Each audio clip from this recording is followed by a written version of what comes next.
Sasa kuna kitu kwenye ubongo wako kinaitwa subconscious mind. Subconscious mind ni nini? Ni sehemu ndogo ya ubongo au tunasema akili ndogo ambayo kazi yake ni kukusanya taarifa ambazo zinakuwa zimeongelewa kwa muda mrefu, kwa kurudiwa, kitu kimeguswa kwa muda mrefu au kitu unakuwa umekisikia kwa muda mrefu. Ile subconscious mind, kwa mfano sasa hivi wewe ukianza kuambiwa huwezi. Napokuambia mara nyingi, baada ya muda fulani yale maneno yanakuwa yanazunguka akilini mwako, subconscious mind inachukua yale maneno, inaingiza katika mfumo mdogo wa akili. Inakuwa maana yake akili yako ikiamini hichi kitu kija kutumika baadaye, ndo maana yake inakuwa kinatafakariwa sana. Umeona? Kwa hiyo unapokuwa unaambiwa pesa ni shetani kila siku, unavyoambiwa pesa ni shetani, matajiri wanateseka, tokio unakuwa mdogo, ulikuwa umesikiza sentence kwa wazazi wako, unavyozidi kukua, ukija kufikia umri fulani ambao unaanza kumiliki pesa, ni ngumu sana. Kwa sababu gani? Subconscious mind, ulivyokuwa unaambiwa mara nyingi, subconscious mind yako ilichukua zile taarifa ikazihifadhi, ikiamini ni muhimu, zitatumika baadaye, kwa hiyo inakuwa inazihifadhi. Hiyo ndio subconscious mind. Sasa subconscious mind yenyewe haiwezi kutofautisha kati ya kitu ambacho ni cha kweli na kitu ambacho ni cha uongo. Subconscious mind yenyewe inakusanya taarifa zote tu.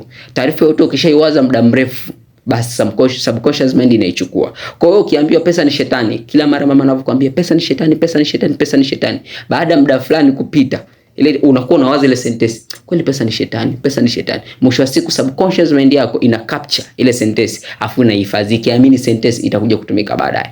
Umeona? Sasa ubaya wa subconscious mind ni hapa, kwamba subconscious mind ndio inayo control maisha yetu ya kila siku. Umeona? Yaani kitu kishaingia ndani ya subconscious mind, ukicontrol tena wewe, kinakuwa kinakucontrol wewe. Ndio maana kama kuna tabia fulani mtu anayo, anashindwa kuiacha, sababu sio yeye. Sababu ni kwamba ile tabia either alisikia kwa muda mrefu, aliifanya kwa muda mrefu, au aliambiwa kwa muda mrefu, mwisho wa siku ikaingia kwenye subconscious mind. Kwa ndio inaathiri maisha yake kila siku. Ndio unakuta mtu ni mlevi labda, anasema leo naacha pombe, kuanzia leo usinywi pombe tena. Wiki moja ikipita, huyo yuko kwenye pombe. Kwa sababu gani? Kile kitu kilishinga kwenye subconscious mind, kwa kinakuwa kinamcontrol yeye. Sasa ili uweze kupiga hatua katika eneo la kifedha, cha kwanza lazima ukubali kubadilisha mind yako.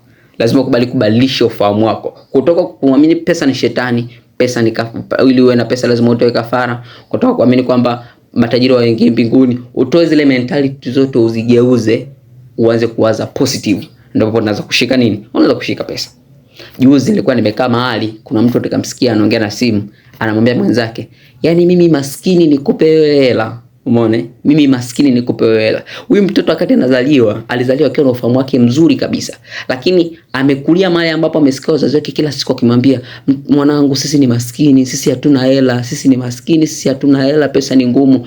Kwa hiyo zile sentences zimeingia kwenye subconscious mind yake, zinamuongoza kila siku kwenye maisha yake. Sasa wewe unajikuta mpaka amekuwa mtu mzima, anasema mimi ni maskini, ana mikono, ana miguu, anaweza kufikiri, anaweza kufanya kazi, lakini anajiita mimi ni maskini. Kwa nini? Alishaambiwa yeye ni maskini tokea akiwa mdogo. Kwa hiyo zile sentences bado zinazunguka kwenye akili yake. Huyo mtu hata umletee fursa nyingi kiasi gani mbele